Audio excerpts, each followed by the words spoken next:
I will call the general government committee meeting to order. We need a motion to suspend the rules of order to allow the general government and the executive committee to go into a closed session and receive updates on the fairground grandstand project and the fairground MOU. The closed session is listed on both agendas and does not have to give the presentation twice. I move to have that in place as presented by our chairman. Is there a second? I'll second if Mary will read why we're going into closed session to make sure for Mr. Bridger.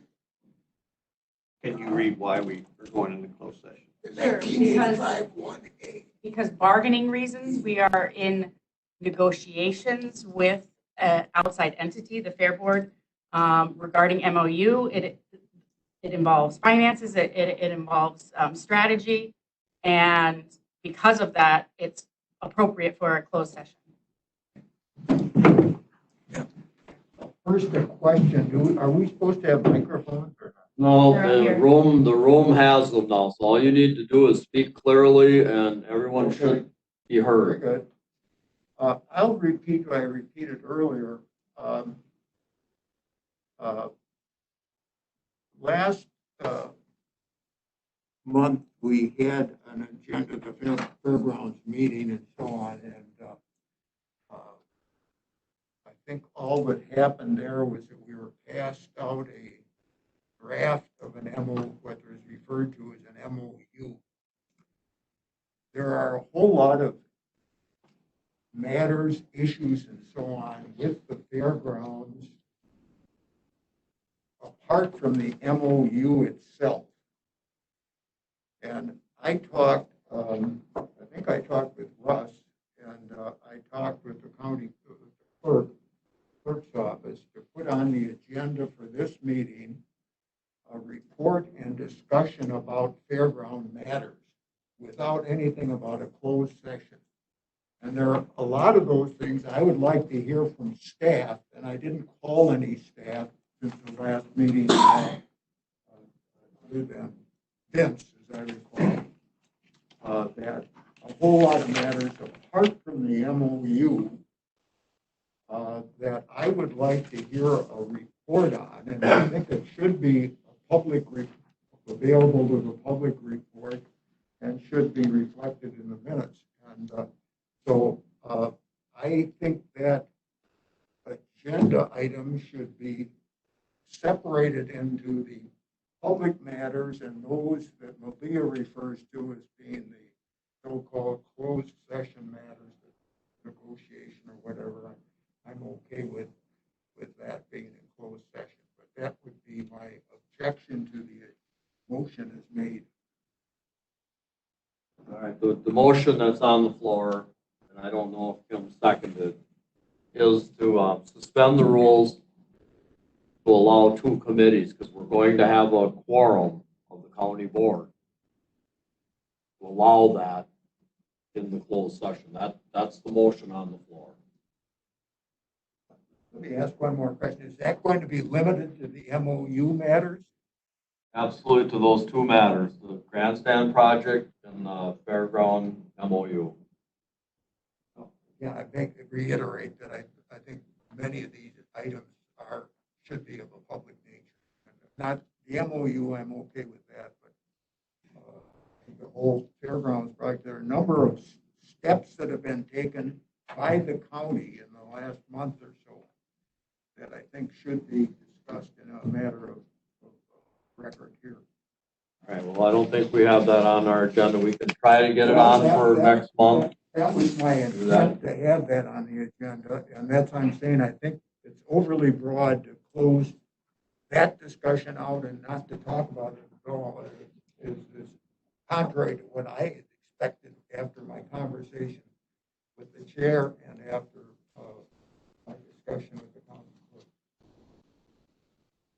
Kim, is your second good? If I'm not on the general, but I can Now, who's supposed to make the motion, general or? Because it's a quorum of the county board, anyone, it's actually the county board suspending the rules, so any, from either committee, so that's, you're good. All right. Do we need a roll call vote, or can we do, I'd like a roll call. you like a roll call vote? Closed session, legally, we have to. Well, we're not going into closed session. We're suspending the rules is what we're doing We're to not allow, going in- I to thought allow this to happen. Otherwise, if it's voted down, it's not happening. We're Yeah, Chair, I think there's Executive confusion and- still. Supervisor Pritchard thinks we are making a motion to go into closed session, and we're not, and not yet. We're not yet. That's on the First, we need to agenda. suspend the rules to allow a quorum of the county board to Yeah, meet you- together. And to listen to, yeah, to me. So, No if, question. what's that? No question. All right, all those in favor? Aye. Opposed? Motion carries. All right, now a motion to go into closed session for those two items only. Make that motion. So there is some information we could provide in open session that is already public record, as long as everybody here promises not to ask any questions about the impact of that information until we're in closed session, because that's really the meat of it. So and that might help. You do it after. We could also do it after to make sure the public is made aware of that public information. Sure. Right. Do we have a motion to go into closed? Do we have a second? Second. All right, it's supposed to be a roll call vote to go into closed session. So Luke? Mr. Chair, again, a question. What Malia is referring to there, when does that happen? We said after the closed session, we'll come out of closed session and Mo or someone will give a report on the information he has that is already public information. I think that would be helpful to have before we go into closed session. All right, well, that's good that you feel that way, but we're gonna vote to go into closed session. We have a motion on the floor. Okay? Yes or no? Yes, roll call. Tim? Yes. Chris? Yes. Richard? No. Brad? Yes. Would you like to vote? Yes or no, closed session? Me? Yes. All right, I'm voting yes. We're going into closed session. Who will be in the But you closed got, session? Those that are in the room. What's that? Does Deb get to vote since we're now in town Doug, board yeah, meeting? Doug, you can vote. I guess. All attendees on WebEx, since we have one supervisor attending by WebEx, I'm going to have to expel all the other attendees. You can rejoin after the closed session.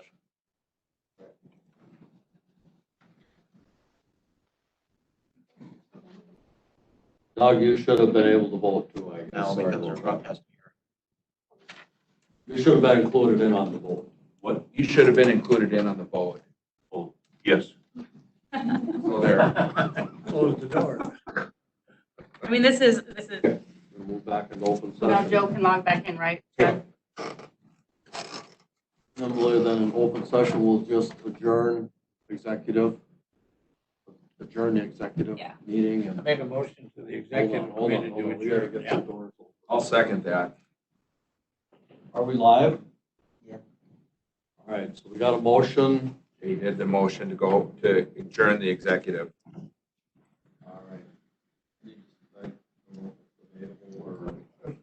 Question again, I thought we were going to have a open session. We are. We are, but we We're gotta just get rid of the adjourning, executive. we're adjourning the executive committee meeting. And then we're gonna go into our general government meeting.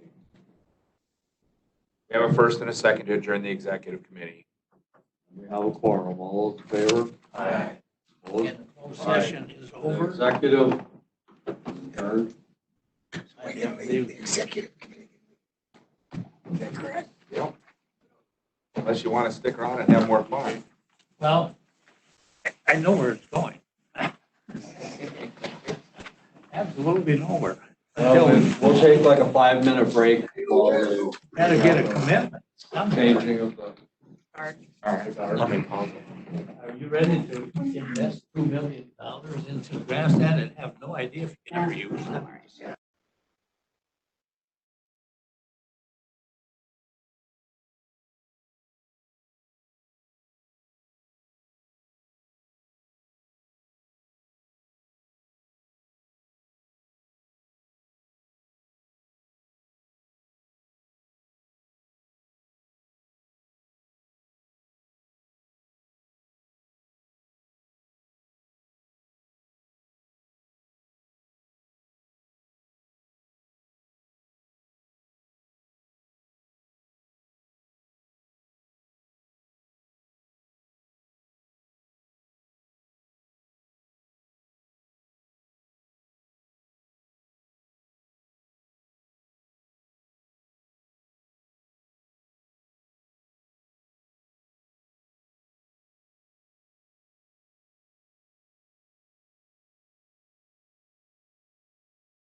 For the public joining us, we've exited a closed session back in open. They've taken a short break.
All right, we're back on, meetings back in session.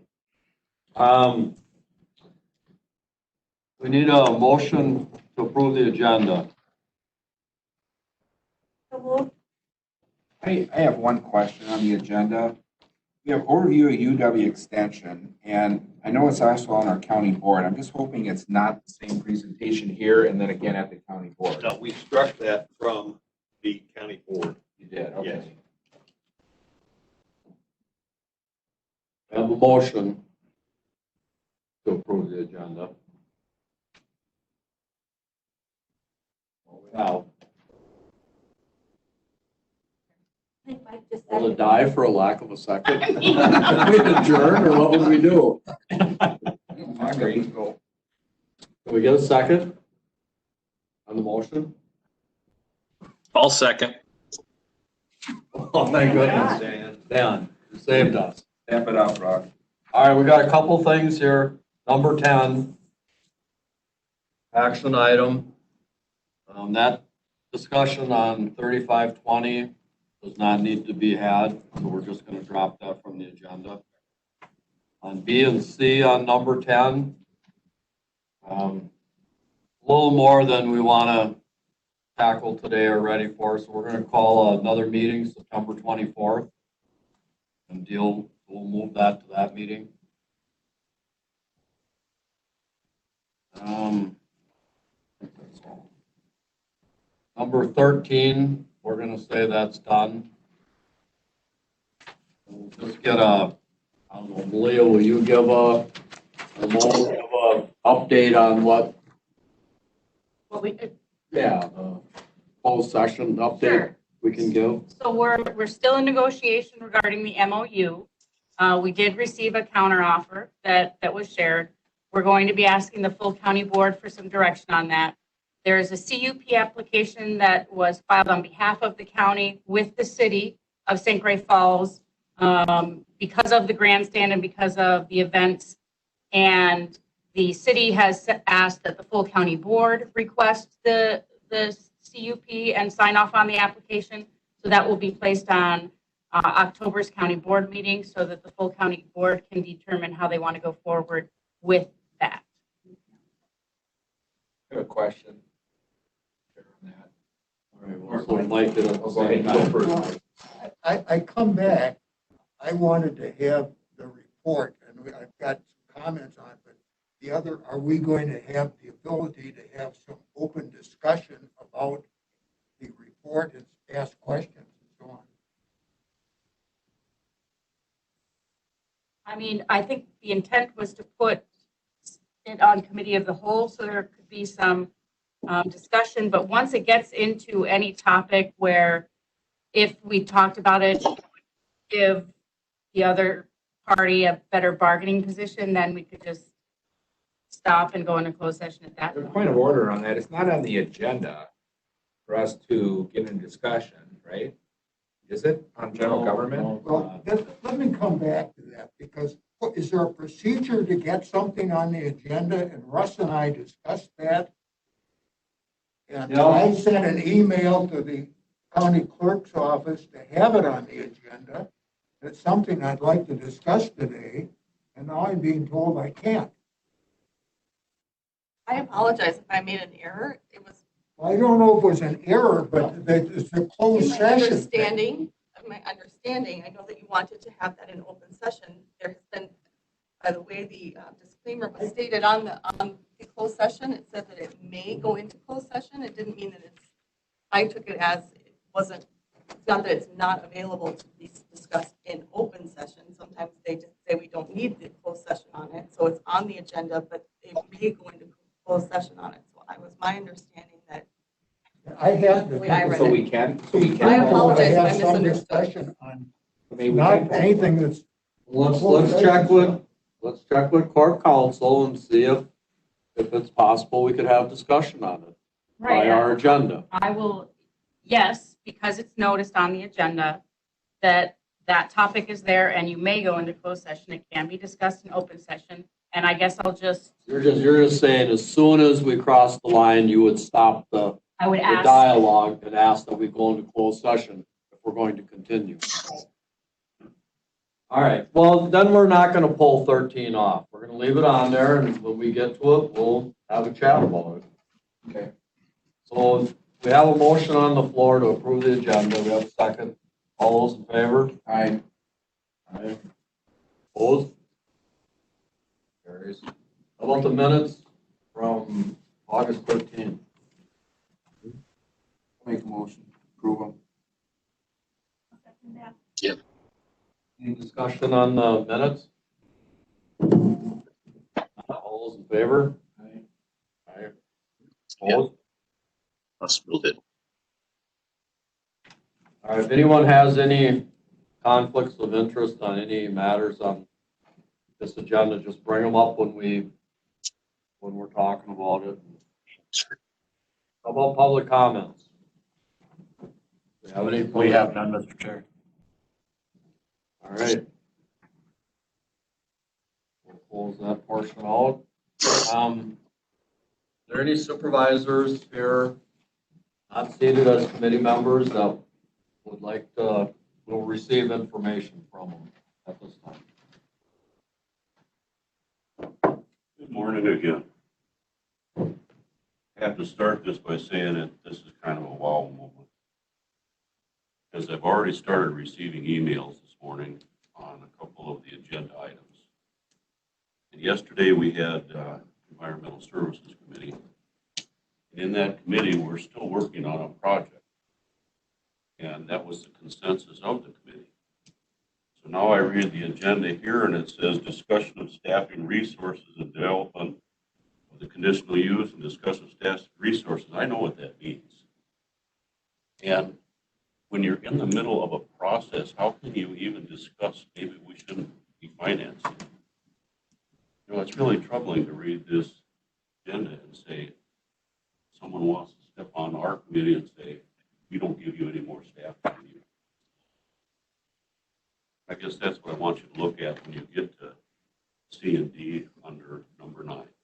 Chair, So we can't get under our rules of order. We Well, I can't have a think- discussion. I think we can. I think under. Well, yeah. Well, you're, Well, I'm sorry, under our rules of order. I understand. We can't have a discussion. well, that's why I'm asking the chair. I wasn't asking you. You're not giving public comment. You are giving a report from another committee On agenda items. on anything you want. But no, it has to be, Chris was very specific that it has to be on agenda item. Hey, what Chris wants, I don't know what you're talking about. No, the whole idea of having this receipt of information from supervisors not seated is if you're not seated on this committee, we're not really going to allow you to participate in this meeting because we could run into what we just did, a quorum of the county board at every committee meeting. So we said, let's give an opportunity time for other board members not seated as committee members to come and give us their concerns or let us know what's happening in other committees that maybe we need to be aware of. But Well, that's what I'm here for. yeah, and that's fine. So if Chris has a question for you that you could help him out, I mean, I see no reason there can't. Unless Malia tells me that there can't be dialogue. I appreciate that, Chair, because what I'd like to say is that I agree that the supervisor, because I've done it at a couple of committee meetings where I bring stuff up that's not on the agenda. I did at Health and Human Services about the nuisance ordinance and asked them to look at it and develop a resolution. It wasn't on their agenda. I've gone to Environmental Services and I brought up things that you guys should look at, like with a long time ago about tourist rooming houses. Before it was ever on your agenda, I brought it to your guys' attention that we're having issues in the community about tourist rooming houses, never on your agenda. So I don't know where Supervisor Rowdy feels like Chris said that, because I've actually never said that. And maybe in a conversation, you took something I said out of context, because I've actually used this. I like having this, that you can come and talk about stuff. Now, and I'll certainly address the reason we're talking about, when you want to get up in front of our committee and you want to come personally say there's some kind of motive behind this. Certainly, if you saw this on the agenda, Supervisor Rowdy, and it's got my name on it, you can call me up and talk to me like we do on a lot of issues as much as you want. If you feel better to do it like this, that's fine too. And I'll address it when it gets to that line item on why it's there before you jump to a conclusion that you are assuming. I'm What's- waiting for the No, discussion. no, you said, you know why it's being there. Oh, And you said it. I'm just saying what you said. That's fine. Yeah, So what so, I said. yeah, that's what I'm saying is you're wrong. Okay, fine. So I hope you stick around to hear why it's on there. This is general government. So general government's supposed to watch out how people are spending money in our county and how supervisors are spending money in our county and how staff is. That's what this committee's for. It's not about what you're working on. It's about resources. That's what this committee's on. So if you want resources, you should get on this committee. I'm already on two. You gonna step off and let me be on there? I would. Okay, I'll do it today. start next month. Yep. Well, I mean, don't No, I will. throw that at me. If you No, want me to do it, I don't mind. If you being want to on do here it, I'll do it. all kinds of time. I'll do it. Yeah, you're retired. All right, we'll say that unless there's another supervisor not seated as a committee member that would like to share some information, we're gonna move on. Mr. Chair, I'm just here as Chairman of Human Services, so we can share anything if you have any questions from another committee. All right, very good. Now we have announcements and committee information. Are there any announcements? Committee information? We'll say not. How about a COVID-19 budget update? I handed it to each of you, and I'll have to email it to you, Supervisor. I prepared these off yesterday's numbers. I'll send them to you. I created a report for revenues and expenses related to COVID, a new format for you guys, a one-page format. We've spent about 158,000 so far. We're already starting to receive some of our grant payments. We've received in about 2,200. Our actual expenses, if you look at staff time, that's not overtime or higher than that, but we won't attribute it to COVID unless we're going to get grant funding because it's already budgeted. But this is the unbudgeted amount, the $158,606.46 is what we've incurred so far. I also put notations next to each line so that you guys had a general idea of what those were for. Things like sanitation supplies and PPE, the remote working equipment, boardroom and courtroom audio upgrades, just so you understand what's being spent. The other thing I prepared for you is a sales tax year-to-date chart to give you an idea how we're faring economically. And you'll see on the chart that we've increased over 2018 and 2019 year-to-date. Our collections are up by about 4%. Now, the county operates on a modified accrual basis, which means we record cash when we get it in. So we're up about 4%. That's the end of June because we've received those. If you look at the DOR website for actual collections, sales tax is up about 6.5% for the year for Polk County. So we're faring very well during COVID, surprisingly so. And property tax collections are on par for where they've been in the past. That's all I have, sir. All right, thanks. Again, is Dan aware that every noise he makes is really amplified? Can you hear us, Dan? Yeah, I can hear you. Can you hear me? We can, and like the drawers closing and stuff, they can hear too. So just be aware. Funny, because it shows my mic being muted. All right. There we go. I think we're muted now. Sorry about that. Who's given the report on the space analysis and the bonding updates? The bonding update, you guys authorized to start researching bonding. I'm researching now what a grading would cost for our bond rating. We will need a new grade if we go out to market. Our financial position is substantially better than it was last time we bonded, so it'll be in our best interest. So I'm in that process now, and I'm reaching out to Bremer, who we took our last long-term debt from in the form of a loan. I did have an interesting conversation with the Adams County Finance Director yesterday. It just went from one topic into this. They bonded in late 2019 for $6 million for a new recycling center, and they got a 2.6 rate for a $6.05 million bond. So considering money was more expensive pre-COVID, I'm very hopeful when we get our, estimates that the numbers in at that.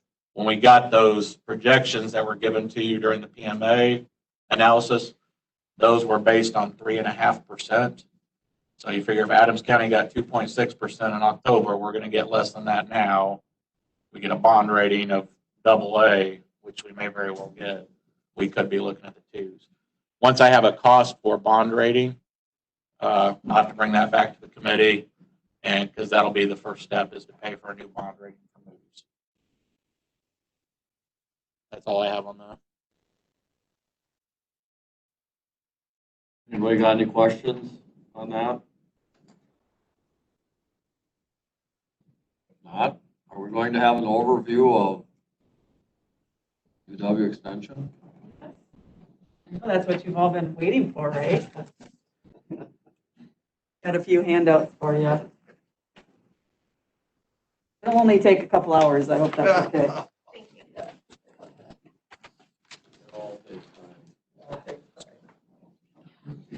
Try to make it quick. Okay, if I'm up here. Wherever you want to be. Here, Chad, I know you really want this too, so I'm gonna. Okay. There you go. Well, good morning, everyone. Today. Oh, missed you. There you go. Good morning, everyone. Thank you for giving me some time here to just give you a little bit of an overview of Extension. I'm excited to be working with you all now moving forward, although I am sad to leave the Environmental Committee. So I've enjoyed working with them as well. So my purpose here today is to give you an overview of Extension, UW-Madison Division of Extension. Give you an idea of what you invest in. And then I'd also like to have a discussion, or at least put it out there, what you need from me moving forward in terms of your understanding of Extension and some of the reports you might want from our educators as well to have a better understanding of their programming. Extension is a pretty robust organization, if you will. We go back 100+ years. We've had some significant changes in the last few years. In 2017, we had a $3.2 million state budget cut, and a lot of us felt that pain during that time. And so we needed to rethink and reorganize. And so we did, and we have the next generation of Extension. I won't go too far into what Extension was, because that's not relevant in our discussions. But in 2019, we rejoined UW-Madison. They're our land grant institution. We started off with them, we broke off from them. Now we're back with UW-Madison. So there's been quite a few changes in Extension in the last few years, and we're still kind of living through those growing pains. But I think we're in a better position than what we were. So our mission is to embody the Wisconsin idea by partnering to develop and connect the research and educational resources of UW-Madison with residents and communities to address local, statewide, and national issues. Our local presence to accomplish this mission is thanks to our partnership with the counties, like Polk County. So what does our work look like? We have educators representing 71 counties and 3 tribal nations. These educators serve as point people in their geographic areas to bring that county the services that they need. Area Extension directors such as myself, that's my role as an Area Extension director. I cover 3 counties, Polk, Pierce, and St. Croix counties.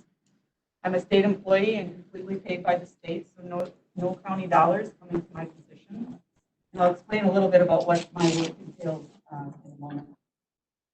Can I have one question? Yeah. So how do you say no county dollars? If I pay taxes in Well, the state, right? Correct. So we do pay. Correct, Okay. yes. But your county budget dollars, you're not budgeting in the contract. I You get don't- it. You're not paid by magic. Right, I still We're get selling paid. aluminum cans, Right. right? I don't have to You're paid. beg on the street. Taxes we pay your wages. Exactly. Okay. Yeah, at the state, federal, and then we do have monies that come in from grants and also from gifts, now that we're with UW-Madison. So we have a broad, and if you'd like that, I can always give you that overview. Just of want to how make we're sure it's funded. clear that you are paid by tax dollars. Yes, partially paid by tax dollars, but not directly paid by your budget. Our educators are, and I'll talk to you about that in a moment. So what I do is I work as a liaison between the counties and to ensure that you're receiving the information and the resources that you need from the state. And then I provide that administrative oversight of the department, of the extension department. So I handed out an organization chart. That's that one where it's really hard to probably read. You almost need a magnifier glass, but it's a colorful one. And that org chart shows kind of how we are now restructured. So we have on the one column we have our geographic. It shows where we are geographically. We have 21 areas led by area extension directors, such as myself, that oversee more than 225 educators, and they are also state employees. We're often staffed in cooperation with the county, like we are here. I'll talk about that in a moment, and tribal employees. And we share office space within the county so that we have that local presence. We tailor our programs to local needs. And then we also implement statewide programs. So we have some flagship programs that we implement from the state to each of the counties involved. And we're readily available for local needs and responsive to local elected officials and other partners. And I would say that Vince has done a fantastic job of learning about extension and bringing our resources to you through some of the activities that we've done with in partnership with the county board, with community services and other areas where typically we may not have been summoned to do that in some counties, but Vince says understand those resources and you pay for them, so you might as well utilize them. In the other column, we have the programmatic areas, and so this is where the rubber hits the road. We have 2 program areas and 5 institutes. These 5 institutes have directors that oversee the programmatic piece. You see, we have agriculture and natural resources, and this includes animals, farm management, land, forestry, and water resources. We have branded programs such as Wisconsin Geological and Natural History Survey and Wisconsin Master Naturalists. Our other program area is the Youth, Family, and Community Development Program area. And that includes health and well-being, parenting, aging, economic development, financial security, and positive youth development, and the flagship program, Wisconsin 4-H programs. So how do you receive services in this county? What does that look like?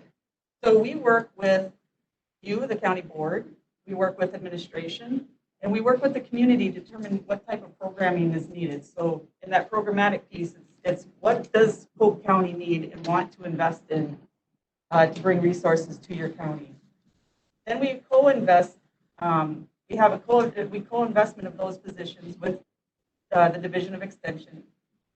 Or the county can also fully fund one of the positions if we don't have the FTEs at the state level to give out at that point. So that educator that comes into your county it becomes the point person. So you have 4 point people in this in Polk County who serve as the point person for their program area, and they can bring in specialists from UW-Madison, which we've done here, thanks to Vince and other past administrators. They can bring in educators from surrounding counties who might have expertise in an area that they don't have to help fit the need of Polk County. So they serve as your point person for your needs.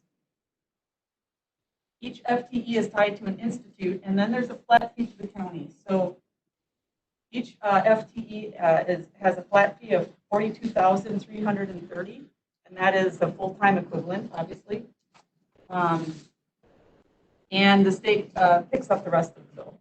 So every county in the state, this is a little different from what we had in the past, but every county in the state pays the same for every educator that they have in their county. And when you receive that, With that amount, you receive services within the institute as well as the point person for your county, as I mentioned above. We have a contract that's signed yearly. I work with Vince and Malia to have that contract looked over and signed according to what you pass at the budget meeting. And we're developing an MOU that will help to illustrate a little bit more about our partnership moving forward, and I'll share that with you. I didn't want to get into too much about the programming because that would literally take all day. So I gave you, I put together it's about an 8 or 9 page, sorry about that, document that gives you an idea of each of the educators that you have in Polk County, what their plan of work is. And again, this is a brief overview of their plan of work for 2020. And they're required to do that yearly, to give us a plan of work and what they're planning to do in your county. And then at the end of the year, they report on what they've done. And so I put that out there for you. If you have any questions on programming, I'd be more than happy to address it with you or have the educators themselves talk with you about their programming and or the needs that you might have or know of from your constituents. So finally, as we kind of develop and build this relationship and this partnership that we have, curious on how you would like to be informed of extension activities, of the needs that you have, your constituents have, and understand the programming of extension a little bit more deeply moving forward. In some counties that I do, we have an educator report each month or once a year or quarterly. We have a monthly written report of activities, or we have a quarterly report of activities and achievements. Those are just some of the examples that I'm doing right now in St. Croix and Pierce County. So moving forward, curious on how you would like to hear more about the programming. If you'd like to hear them directly from the educators, I'd be happy to have them come in and give a presentation. We do that in St. Croix. They come in once a year to do that, and we just rotate through the months. Or I'm happy to have them do a written report to give you an idea of their activities, or an end of the year report. And if you'd like, that's something I can work with Vince on as well. If you guys don't have a preference, Kristen and I talk a lot, but I think a quarterly written report to me would enable me to ascertain what things might be relevant to a specific committee to then bring it forward, whether you do it, an educator, or myself might make sense. And then we can decide on an annual basis, what type of presentation. I will say this, that you talk about timing. From this morning's discussion on orientation, I had reached out about, 3 weeks ago, a month ago, about that very topic. And one of their educators, Terry Weiss, here in the county, has done some research, and she just got back to me this morning during the meeting about potential opportunities. I mean, she's got a written handbook. She's also talked about the WCA campaign that comes out next summer. But what I'm finding is this isn't your grandfather's UW extension. It's really a lot of different things. And I can go to Kristen whenever I have a question or a need and say, do you have blank? And they're pretty good at coming back with something. That's really appreciated. Some counties don't understand that relationship can happen. And I think, as I mentioned before, Vince has done a really nice job of coming forward, and Mo has come forward and asked for some things. And it's like, we'll be able to let you know what we can and can't do, but mostly we have the resources that we can help in some way or point you to a direction. Sure. Yeah, I'd agree. I think, again, with the amount of stuff that the county boards are being asked to do and the amount of committees you got to sit on, to me, to be perfectly honest with you, as I walk out of this room, I'm going to throw this right in the trash can. So you can have it. And we're here to set policy, and we're here to set budgets. I don't think as a group, I want to hear about every program and have people get up and tell me about everything If I need something specific, I go to the administrator. The administrators, I believe, is who you guys should be working through. And for us to take up time in committees to hear presentation after presentation of every organization that works with county, that's when, for me, I've heard it for 5 years and I just tune it out. And I don't want that to, because I know you guys do good work, but you get to the point where you start tuning it out because it's the same thing you hear every year on what a great program, how thankful you are to the county board, thanks for all the support, and here's all you do. And personally, I don't know that I need to hear more. The only issue is that statutorily, there has to be an extension committee. So how did we get the lucky ones? County You Board voted rules on and it order changed last month. last month. Because environmental services didn't want to deal with it, huh? No, Okay. that was actually at my request, given that they deal with more than an agriculture item. They're doing Oh, some sure. And the thought being The budget being the issue? finance, yeah, it's like, the question comes up, who are they and why are we paying them money? Well, so we think it's important that once a year or whatever, they have the opportunity to make that case. I'm good. Just wanted to tell you how I feel. You don't take it personal, because I would treat everyone the same. All right, thanks. All right, thank you, appreciate your time. Thank you. I want to take this back, Yep. especially this one. Yeah, you can have it all That one back. cost me money. Yeah, no, you got it. Thank you. All right, who would like to lead us in a discussion and possible action regarding the Polk County Recycling Center? I will, Mr. Chair. All right.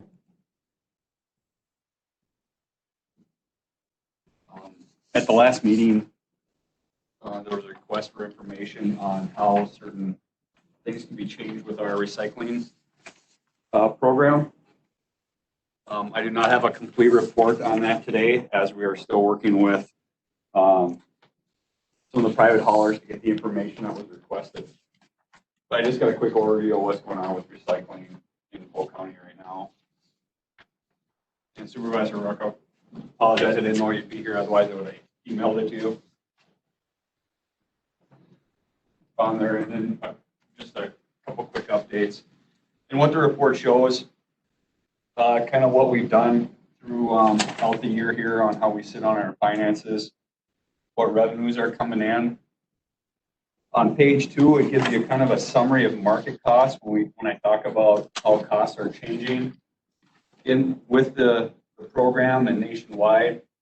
So you can kind of see in 2016 what plastic bales were, Z bales or combination bales of all kinds of plastics. They used to be around $5.60, now they're down to $1.35. On the other hand, you can look at some of the other costs on there. Some of the things here on page 2 as we go down to what can we be doing. That the first paragraph there is kind of what I've been talking about, natural plastics. As we do a Z bale, which is combination plastics, that's at the $135 a ton. If you could separate out natural plastics, we can get $900 a ton, which would increase revenue about $34,000. We're looking at how that's going to look if we increase our bins, trying to improve our recycling program. And currently, we're in the process of going through and trying to get that information. If someone came in to pick up our bins, a private hauler, what would that cost and how would that look? We just don't have that information yet for you on there. Some of the notes I just wanted to make you aware of, with recycling, as Mr. Roberts indicated earlier, Adams County is building a new recycling center. On the flip side of that, Dunn County is closing their transfer station. I just got an email this morning, they're closing their transfer station. They're putting it back they're dissolving their RU and putting it to the municipalities. I don't have a lot of information on that. The information I have, it was partly financial, partly political. Their costs were increasing over budget by over $300,000. And they have a per capita fee they use. Their fee currently is $23. Their proposed fee was going to be $60 per capita. So some of the municipalities ruled to leave their RU and go on their own for their program. So their committee decided to dissolve that at the end of the year. I'll get more information on that, but I just don't have a complete report that was requested last time. Just kind of a brief summary here. I should have the cost of picking up our own bids by another hauler and how that would look, along with the cost of without the recycling center, how would a tire pickup event cost and appliance event on that. But just waiting on that data. That's kind of my report in a nutshell. Questions? Thank you. You're not up for the next one, are you? Discussion and consideration of county board's priorities in general government. Can if you want. I think that was left on the agenda from last time to simply remind the committee of the priorities that the county board set. This committee seemed to be the most natural fit for the broadband. And, just in terms of update of what's happening, we talked about a TID going up in a new TID in Osceola where they are developing. And by having communications with internet service providers, with the city, and the county, it's going to be more cost effective and efficient to put in the cable as they build the apartment buildings, the workstation, the companies or whatever. So that's good. The other thing is we want to keep looking at, if you recall a few years ago when you reduced the fees and we became broadband forward, we got a big jump in broadband expansion. Well, we're now looking at, are there other ways to be more efficient here in the county? Maybe it's reducing some other fees, maybe it's not. Maybe it's just reducing some of the paperwork. One suggestion was, even though we don't have many trains, we have train beds, trails. Every time you go under one of those, it's a lot of paperwork and it's a lot of hassle, timing, the amount you pay. We think we may be able to improve that process, which will help the internet service providers expand broadband. So just keep that in mind is all we want to do. And if you have ideas or suggestions, just let me know. Or Chad. Question? There's quite a bit of state support for the broadband expansion. And how are we tied in? Are we maximizing whatever is available to Polk County? Yes, it's not necessarily a county initiative, but it's for private enterprise to expand it. But through the county's efforts at becoming broadband forward and telecommuter forward, we may be the only county at this point that has both. It certainly brought recognition and awareness. The result has been we went from very few, if any, grants being given to Polk County to now this last period, we had more grants than anybody. We had 6 in one grant period. So we are expanding and having some success. We're a rural county, so it's not like we pick up 50,000 households or businesses every time, but people like NextGen, Northwest Communications, Lakeland Communications, they are expanding to places like Clam Falls, to Eureka, Osceola, and we're expanding in those areas. And that's what I'm excited about this TID that's possibly going in down in the Osceola area, is we can make that powerful in terms of internet, and businesses, families, and schools, everybody's going to appreciate and benefit. Are those grants going to the private sector, you said? Yes. So like if Lakeland Communications, they apply for the grant, but they have to fill out all the paperwork, says here's what they're doing and why. We support them. We write letters and go through it with them. But then they get, it's a small amount of money relative to what they pay. But just like the fees that we reduced a couple of years ago, it's just that little signal that they take advantage of it, and I've talked with John Cladd at Lakeland. He said, I had talked to this county before, didn't get anywhere. now that we finally got a little bit of a reduction, he goes, I really feel obligated to make something happen. And so that's a good thing. If I can add, this year when we looked at the grants that were awarded this year, because IT Director Scott Good and I looked at this year's grants and going back, we hadn't seen any awarded to municipalities or counties up until this prior year. And there were a couple municipalities that got grants. Forest County got a sizable grant for WiMAX towers, which is a wireless delivery service. We're trying to get more details on what the municipalities and counties were doing with their grant money in combination with the private sector. But Forest County, you know, that one's worth exploring because it's a resort county and it's a small county, and they built 17 WiMAX towers for like their resort area. So we're exploring those. Vince, could you just kind of share too, and Mike's talking about this, but I thought Mike was on the board, but I know Fran wasn't, is what our county board did a few years ago to why we are broadband, all that kind of stuff. Why, Yeah, that why was a state program to try, because we know, every state knows, everybody knows, internet's the new future, it's the new highways. And so the state offered money out there to promote broadband. And one way is they said, if we can induce more development, we'll give money. And so what the county did was became broadband forward by passing an ordinance which limited how much we would charge for going under a road or a fee that's required to bury something.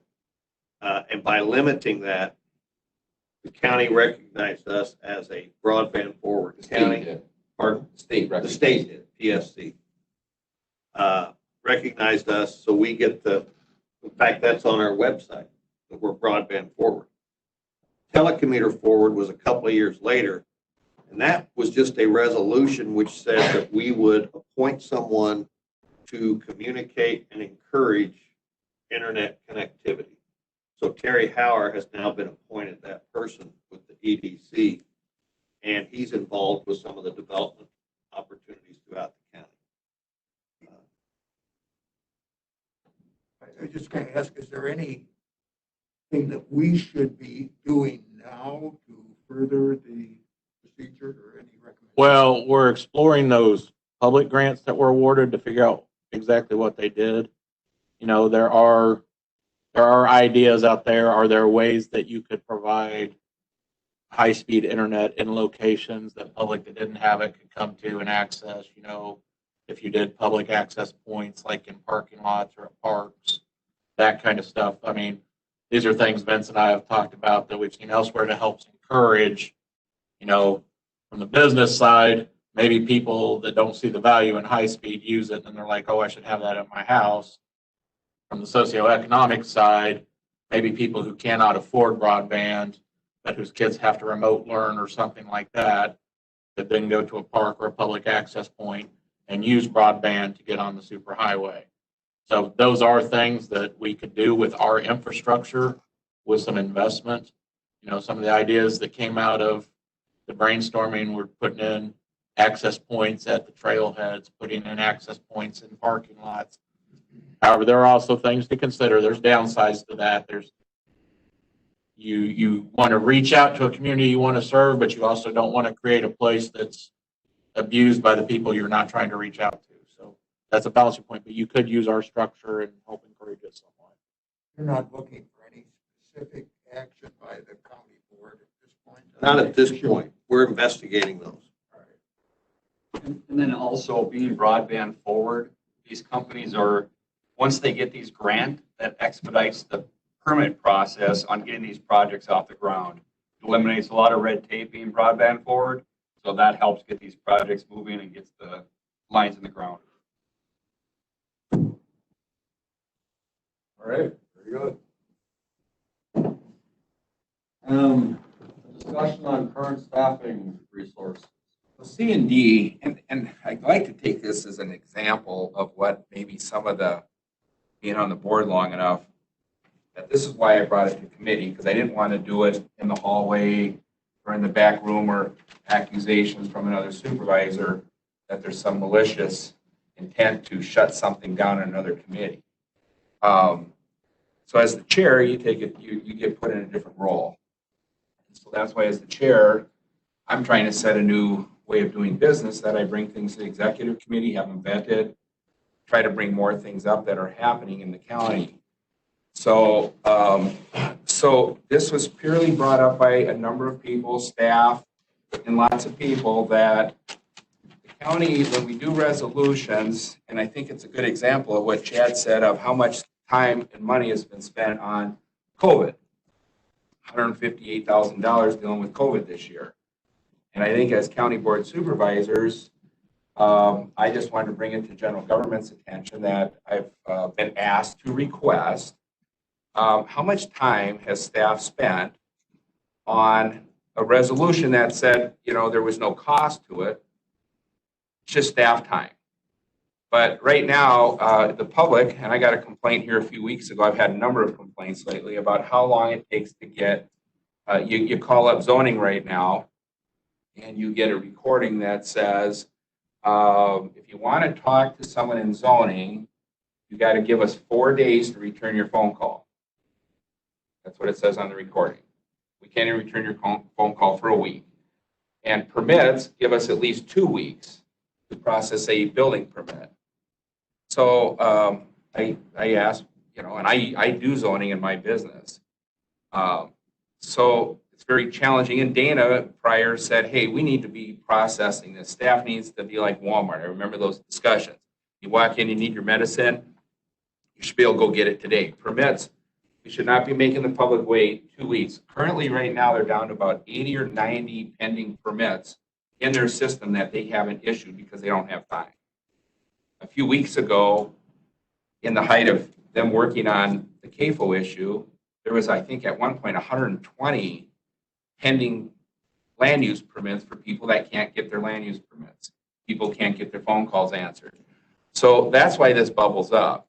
So I just wanted to make sure that there's a discussion about it, that we ask staff and be open about it, that when we are passing resolutions and we are talking about using staff time up, that it's a general government's issue. And I'm not asking for any action on it right now, but it's a request that has been made. I don't even need anything, but I know there's a request going out to kind of look at these. And when you got two committees working on the same issue, you know, and that's why executive got involved a little bit, that we should know before we vote on things, what does this do to the impact of the staff and the taxpayers? So that's why it's on here, for no other reason. It's just, I want to make sure general government knows that this request has been out there, and maybe at the county board meeting, we'll talk about it more specific, but that's the only reason it's on the agenda. That's all I had to say. So. Brian, go ahead. Sure. You know, I think, you know, like you, I've had complaints from citizens about the time it takes for some things to be processed. I think maybe it's time to reevaluate the staffing in that department. As the county grows and the needs of the county change and the directives to the staff from policy from the county board changes, you can't expect to have the same staff you had 5 years ago, 10 years ago, sometimes maybe not even a year ago. So I think what we need to take a hard look at is the county is financially healthy. The county is going to have additional operating funds for next year because of the health insurance situation. It's time to look at additional staffing in that department, so the needs of the county can be adequately addressed and the taxpayers can be adequately served in a timely manner. Sure, I'd like to just respond to that. Yeah, so we've been talking about that on the county board for years, exactly what you're bringing up. And one of the things that our county had decided in the past was, is that there's a point where you get too much staffing, and we dealt with this before you were on the board. And what happens is you end up taking on more employees for a specific issue, like like, for example, we could have staffed more people to help with the trail plan on the master plan. But staff said, we don't really have the time or the expertise. And that's when the county board a couple years ago talked about outsourcing. And we gave recommendations to administrator that instead of building up more county employees and more staff, that it would be better in today's world that you go out and you hire specific organizations that design the building. Mo could certainly, and Dean could certainly design and say, we need to fix this and fix this in this building. But instead of hiring an engineer to work for the county to design our new building remodel, we fund outsourcing. And so this is exactly why it's on here, is to spur that discussion to say, if we're going to go down these paths where they're going to take tons of staff time, and when a resolution gets popped up, the county, our budgets were already placed for this year on what our staffing levels were needed, and they were adequate before this stuff happened. They were adequate before COVID. That's where the county board, I think, and why I'm bringing it to your attention, I want the county board to think about it, is we're going to ask staff to take on more work than they already can't handle. We should be, instead of saying, oh, it's just staff time, it's just staff can do it, they'll fit it into their day's worth of work. It's not fair to our staff. That the county board should be stepping up and putting their money where their mouths are. If we think this is a priority, then we should be funding outside services. Staff can certainly run it like they did with the trail plan with hiring them, and certainly with our plans on this, Mo helps with this, and we hired another company to help build the highway shop where Mo was in charge, but yet he had the resources to do the right job. And that's why I wanted this to have that discussion. And it's going to be on the county board, and we're going to have to talk about it in this committee when we get to budget time. And when we get resolutions that come up, I just want people to really realize this is hard times, and it's very hard on staff right now. And it's hard on the public too. And I appreciate what you said, but I'm a little reluctant to just put on more employees because we have one issue. I would rather see us say, hey, we have an issue, we need to deal with a CAFO issue or an operational issue. Well, then let's know what it costs us on staff time. Let's know the number, and then let's know the number what it would cost to hire someone to actually help our staff do the hard work. And that's why it's on the agenda, and that's only why it's on the agenda. Nothing else other than that. So, go ahead, Mike. I don't know if we still have it on our resolutions where the finance director is signing off as to what the financial impact of a particular proposal was. We used to have that. Well, we do, but and that's a good point, and I think it's a good business practice, but not one we've undertaken in the past. What we have done traditionally on those is what is the additional budgetary effect for something not budgeted.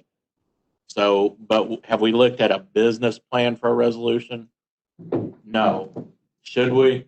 If a company is undertaking anything, any project, they're going to look at staff time, they're going to look at resources and materials, and they're going to price it.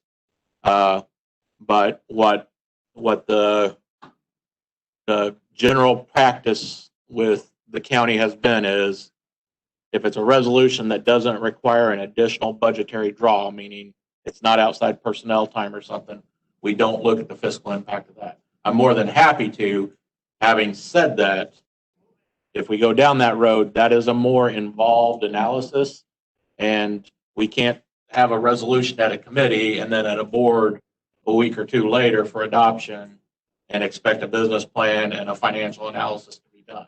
That takes a little bit of time to estimate and pull wages and that kind of stuff. I don't know. Do you sign off now on resolutions? I do, but to the extent of, is this going to cost additional budgetary dollars, or is this going to create additional revenue? Not what is this going to take of current staff time? That's never been how we approach it. I think on the CAFO one, we did say it would be done with, or assumed it would be done within the existing department. We did, and so when we assume those, then we say no fiscal impact is how we've operated. I just want to say that I agree with Chris in that there certainly are projects and times where it is very appropriate to have outside agencies involved. I can't say on CAFO whether it would be the case in this project or not. I would be interested in hearing from the people in that department and that department head what they would have a recommendation for. You know, personally, you know, you view this as one issue. There's always going to be one issue. When this issue goes away, there's going to be another big issue. It's the nature of the beast, I think, in the nature of a growing county. I certainly appreciate, you know, staff's commitment to time. You know, as a 25-year municipal employee myself who worked on a holiday this week, I get it. I appreciate that, and I don't want to see good people leave here because they're getting worked to death and ground down to nothing because their workload is too heavy either. That's happening. You know that's happening. So then I think, you know, it's time to evaluate if the direction we would need to go would be independently, you know, outside source something or additional staff. But what I would not like to see is that things get short shrifted because it's too overwhelming for the resources that we have. Personally, that's how I feel about it. So just something to consider. And I think on the item like what we've been hearing from committees, I've seen it on, and I've attended meetings and I've listened to them. And I follow all the agendas on the operational ordinance. That's where I've asked, you know, is that resolution as it makes its way through your guys' committee or whoever committee it is, that we're going to maybe go down a path of having a resolution and we're going to be voting on a resolution for an operational ordinance. I just want to make sure that we have that discussion on those kinds of things now. That we have that discussion than just supervisors sitting here going, hey, you know, and I'm just as much at fault of it over the last 6 years I've been on the board. Yeah, let's do that. That's a great idea. And we never ask, what's the impact to our staff? Very seldom have we ever had a discussion on what's the impact to our staff. We just a couple months ago knew that this new tag committee, originally staff, they over say, because they hear the supervisors say, we want to have a tag committee. We think it's important that we develop a good trail plan, right? And so we go to staff and staff's like, yeah, we can work on that. I mean, I am very proud of the staff that they are willing to pick up the ball and say, we can do it. No one ever says, no, we can't do it. They always say, sure, we'll do it. We'll get it done. But we recognize as a board that how much more can we throw on staff to work on this new trail advisory group?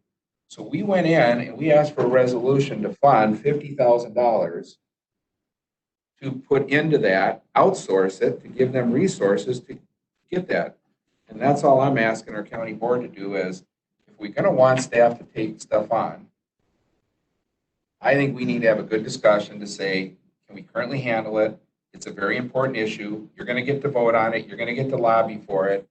But there should be that opportunity that our committees and our county board, to me, it's very important, more than just outsourcing money, that part of the discussion should be, can we take on the workload currently right now? And if we can't, then the administrator has some ability, I'm sure, to fund it, but I think the county board needs to vote on spending the money. If it's a priority and we need to do it, we should be stepping up and funding it. And that's all I wanted to make sure is that we really understand, because right now, I was in Jason's office last week.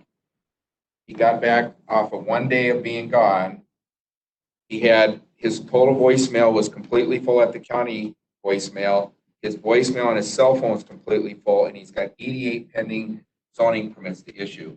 There is no possible way he can do his job right now. There's no way. Then, and you can't find someone tomorrow to just come in and say, hey, I'll pick up the loose ends. That job takes many, many months and years to get good at. And they're not even doing code enforcement right now. They're not even able to go out and follow up on issues.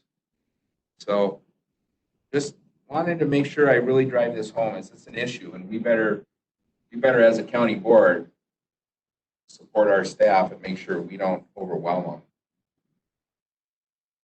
I would just interject that that's part of the budgeting process. We look at trends, we anticipate. You'll see in the upcoming budget, you'll see where things are shifting. I think from my history, there probably was a time when things got shifted a lot to the health department, community services divisions, and that it was kind of the growing one. Now you're seeing staff and other things being needed in other areas. So that's part of our job, is to develop, anticipate those trends, anticipate the projects, and then put a budget forward that addresses that. I guess just kind of one last comment I was going to make was recruitment of employees. We have to compete, maybe unfairly, because we are so close to the metro area and what's considered the metro area.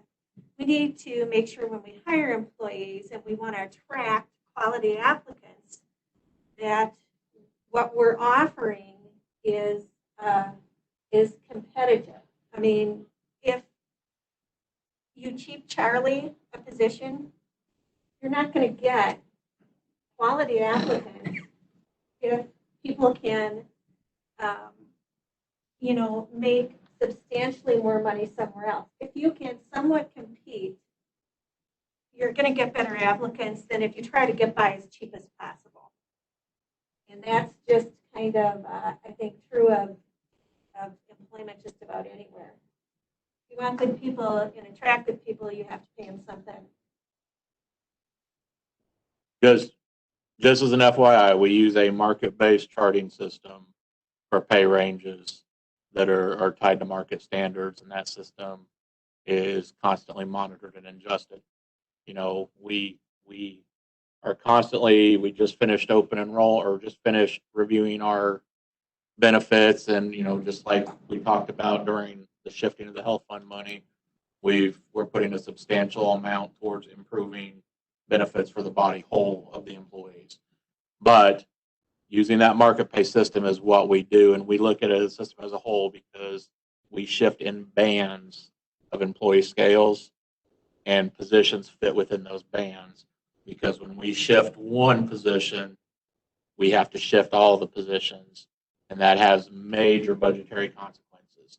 So we use a very well-established market pay band system for hiring, and there's a starting point, a midpoint, a max, and a market max in that allows some room, and then there's board policies about what we can exceed and what we can't exceed within those ranges.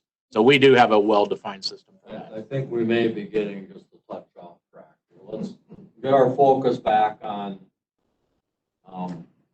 current staffing, how they're being used.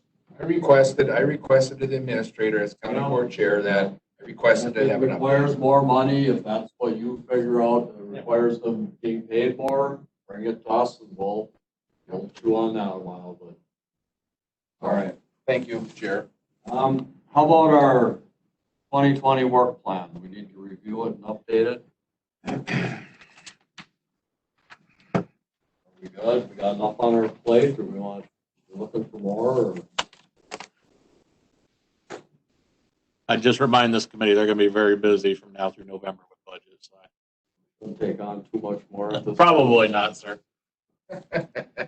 All right, our next meeting, I don't know if you caught it earlier, Come on, but Chad. we're gonna meet September 24th. September 24th, and we're gonna do the master fee schedule and a resolution. Funding of outside agencies. And then vision draft budgets. Be at 10 o'clock? What time would you like it? Someone heard of 6:30 earlier. We had an offer of 6:30. I'd go 7. Mike, what's your pleasure? What to meet? 10 o'clock, fine for me. Would you consider any other times? About 8 o'clock, Mike. 8:30? Get out of bed that early or no? No, No? 8:30 is too early? 9? I, 9 o'clock? Brown? Yeah, 9 is fine. Mike, I'll. And you good with 9 o'clock on the 24th? Yep, that's fine. Earlier is always better for me. All right, well, we tried to get 7, but we couldn't get it. 9's the best we could get. All right, 9 o'clock. on the So I can 24th. tell you right now, I won't be there. I have an 8:30 meeting that day, so I don't know that I have to be there, but I won't be able to make a meeting on that morning if I can't be out of here by 8:30. So don't worry about my schedule. I won't make it. It'd be tough to get out by 8:30. Yeah. We would have to meet by 7. I can't make it that day. What day is it? It's a Thursday. I already Does have it. does it have to be Thursday? No, sir, I just went 2 weeks out. I just need 2 weeks. All right, well, let's look. How does Friday look? Friday's fine, Wednesday's fine. Friday's fine. And Friday's okay? Friday works good for me. So now we're looking at Friday, September 25th. Good, that's another day for me. I'm all for that. Friday, September 25th, Yep, 9 a.m. unless Mike can go earlier on Friday. Can you do earlier on Friday, Mike? Can you do 8 o'clock? it's early. That's early? I'm I a forgot you're an retired attorney. person. You're an attorney for a living, right? I'm a retired person. All right, let's try 9 and. see It's if just we hard can- for working guys. You know, we got 2 guys and Fran. We got 4 people working on this job, and I got to go to work after this. And for us to put another meeting in the middle of the day, I don't know why we can't start at work time. What do county employees start at? What time do you guys all get to work? What time you tell me to be here? Generally, what's the The county's open 8:30 to 4:30. 30? Why can't we start when the county opens up at 8:30? Okay, 8:30. All right, so now we're at 8:30. It's a negotiation, right? I don't care, just tell me what time to be. All right, let's try it once. I mean, if someone is 8:30 Friday, the 25th. Can we ask Supervisor Nelson to bring the donuts in for that early? Well, I think we should if we're gonna come that early. I'll make you donuts. How about if I bring you homemade donuts? Oh, like your brownie. Actually, it used to be kind of a standing thing that the chair of the committee brought a treat. On Health and Human Services, they actually took turns. Bringing cookies, donuts, cake. I would think like one of the senior staff, like Yeah. he comes from Osceola, he drives by 3 donut shops on the way here, and he's a retired cop. He would have good discretion over what kind of donuts. If it buys me a month of not getting my chops busted, I'll bring donuts. All right, then we're gonna call Friday the 25th, 8:30 a.m. If someone can't make it that early, come as quick as you can. I guess that's all we can do. As we have a I quorum. appreciate that. Thank you, Mike. I appreciate that as well. All right, I think, all right, Mike, we're gonna give you what do you need for the fairground? Well, I'd like to, Conversation. I'd like to just make a few comments and ask a couple of questions. First off, we have the 2003 agreement between Polk County and the fairgrounds. And a little history of that was it refers to a committee that we don't any longer have and so on. And going back when I think Jeff Fugge was still the corporation counsel, I had looked at that and I said, this needs updating. And so here we are, and there was a mandate to update. But in the meantime, I read this as being an agreement and not a memorandum of understanding.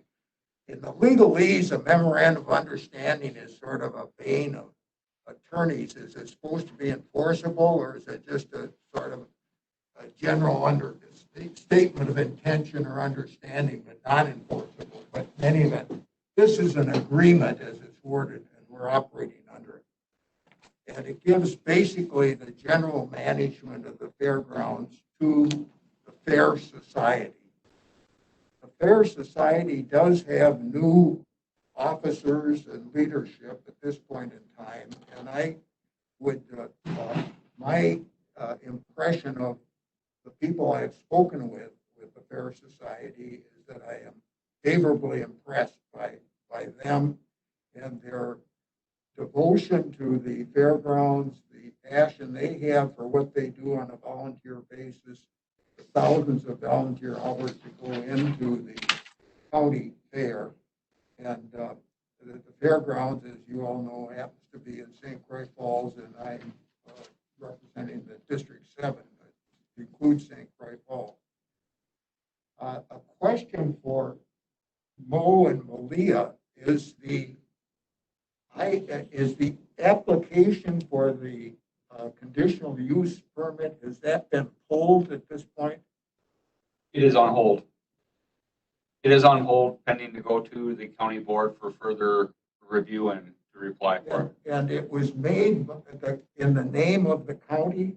Correct, because we are the landowner. And we engaged Cedar Corporation to do this study that came in September of 2019, I believe. As I recall, we authorized $25,000. Are they, their name is on was on the application. Are they getting paid out of that $25,000? Is there still money left there? Correct. I had them draft the application. How much money is left of the $25,000?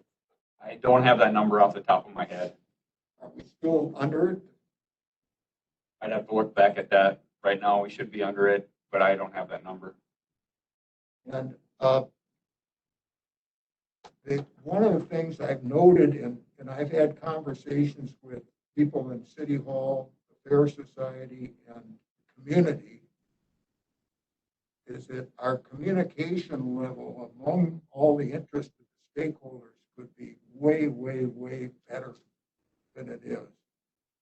I talked to a Fair Society person who was unaware that the permit had been, the application had been put on hold. That was news to me. Just pointing that out.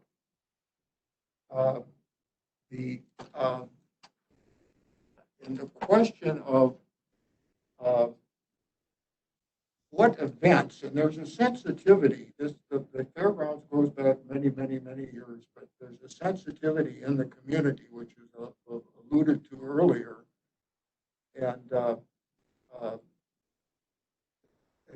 what I uniformly have heard is that during the 4 days of the fair, that's fine and whatever. But you start talking about the other things. We had in St. Croix Falls a Trap Rock brewery, and they went through all sorts of hurdles on getting a permit to have open, people could come in and drink beer.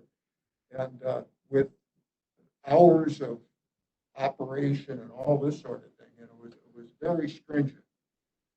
But I guess what I am hearing is that this is a St. Croix Falls issue on the St. Croix Falls ordinance, and that there will be a reaction to that, whatever can be permitted. What I guess I don't see, I hear $1.2 million. I think the resolution is $1.3 million. My recollection was that the Fair Society was going to contribute $400,000, and at the time the resolution for $1.3 million was approved, people were saying, where's the $400,000 going to come from? The Cedar Corporation study has a list of all the maintenance items or new roofs or new whatever needs to be done. There's a whole lot of things, but I guess the question is, who's making the decision about what events would be held at the grandstand if we have in the agreement that the general management is under the fair board? And these are all issues that I don't think the county and the fair board have sat down and had an agreement about. And I think we're in many ways, putting the cart out ahead of the horse until some of these things get resolved. And this committee hasn't seen an analysis of the Fair Society finances and whether or if they could ever come up with $400,000 plus have enough money to maintain the existing infrastructure at the fairgrounds even on a general maintenance basis. And so I think there's a whole lot of more discussion.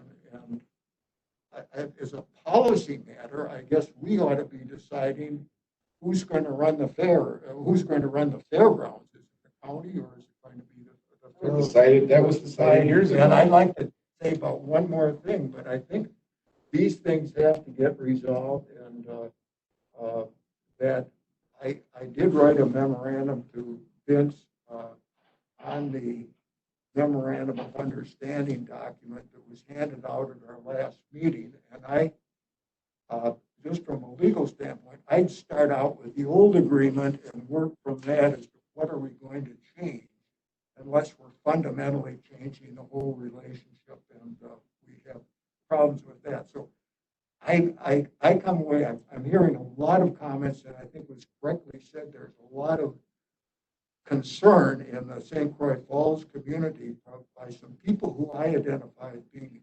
community leaders in that city, and concern, and I think we ought to be being open about it. That was the one thing I said about having a closed meeting here, and you hear it from the so-called horse's mouth if we're speaking for public viewing, and that we ought to be open and in discussion and communication with all the stakeholders at this point. And again, I don't know about spending $1.3 million or $2 million, but $2 million, much less. Enough said. Thank you.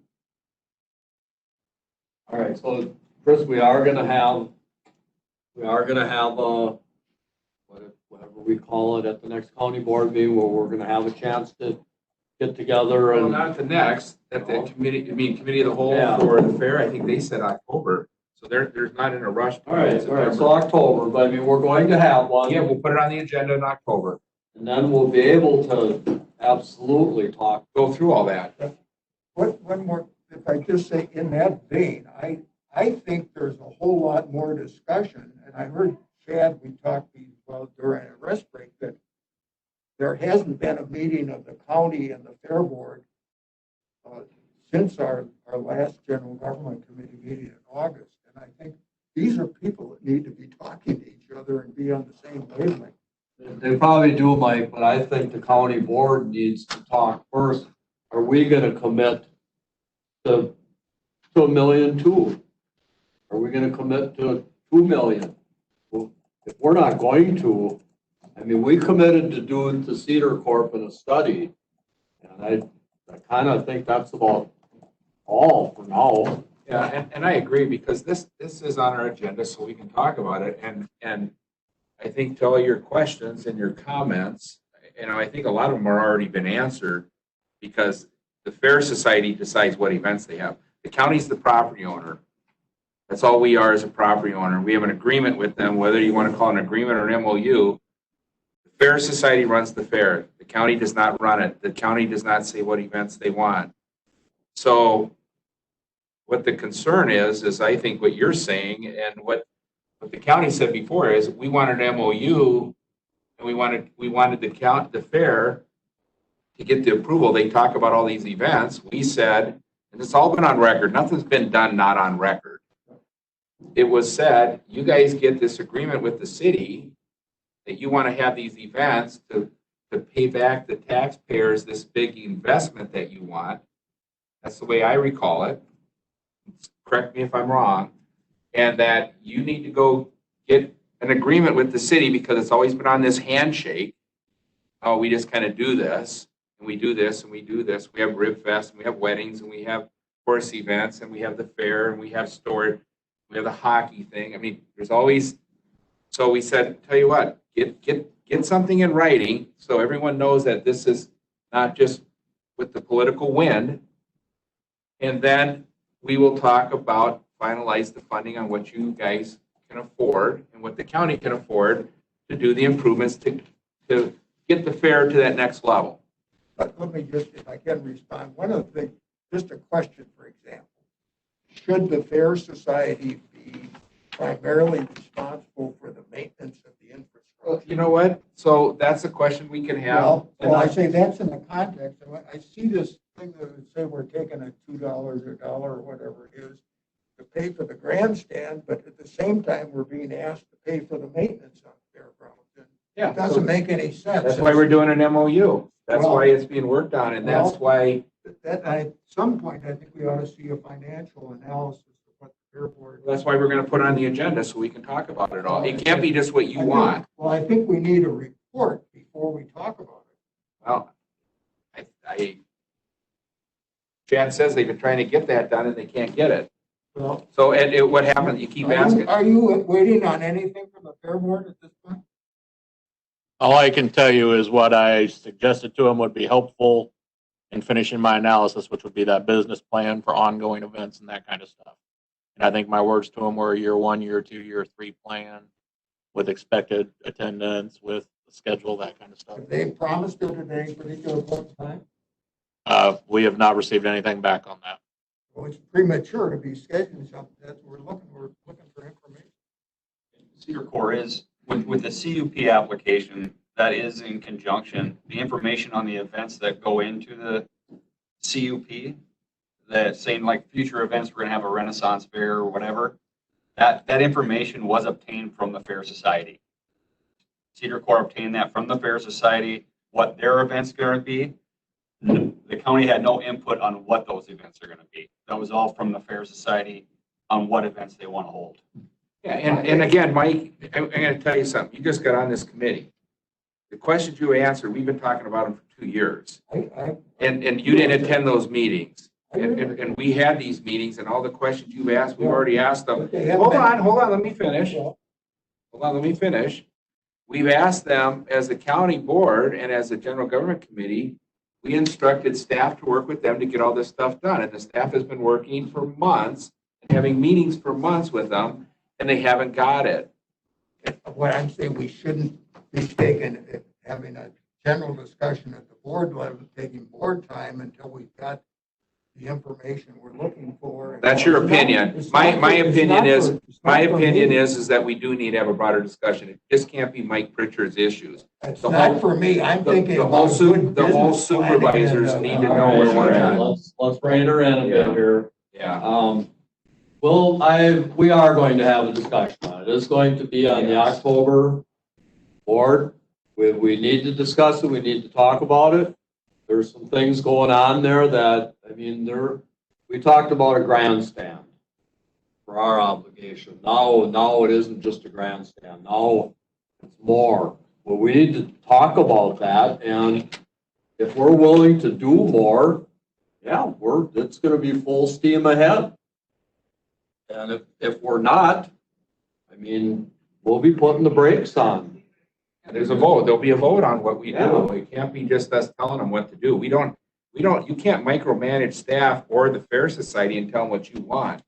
If you want something, put it in a resolution and get it to the county board or put it on our agenda and get it voted on. All I'm looking for is that we have the information of what's going on. People are talking to each other. Not what I want, it's not what you want. I think it's going through a process here. So anyway, I get all these people talking to me and saying, well, what's going on? I say, well, I don't know anything about it. And there's all sorts of rumors, innuendos, all this sort of thing going on. So, anyway. Fair Society meetings, are they public meetings? Yeah. Yeah, people should be tuning John in. Bonaprise is on the Fair Society board. He meets with them, doesn't he? You have to ask him. Yeah, but he's not the. It's Mike Warndall is, Tracy is on the board. Mike Warndall is the Tracy's county. not on. Tracy's an employee of, she's a board member of the Fair Society. Mike Warndall, Steve Warndall. Steve Warndall is the county board representative to the fair. Not John. John's just attendance. And I agree, you know, you want to know more information, you got to go to the meetings. So if you really want to know what's going on with the Fair Society and what events they're doing and what their relationship is with the city, if it's that important and you're from that city, I would go attend the fair board meetings because they're the ones, we're the property owners. We don't run the fair. We don't run the fair. You know that, What right? I'm hearing, Chris, is that the push for all of this is coming from the county and not Not from the county. We're not pushing nothing. We got pushed by the Fair Society and by the insurance company that we had an unsafe grandstand. We're not pushing this. No one's pushing this. It's the Fair Society. It's their deal. They're saying the other thing. All right, we're gonna keep it on our agenda, and let's keep it on the agenda so we can discuss it. It's far from over. Really? All right, anybody got anything else? Make a motion to adjourn. Second.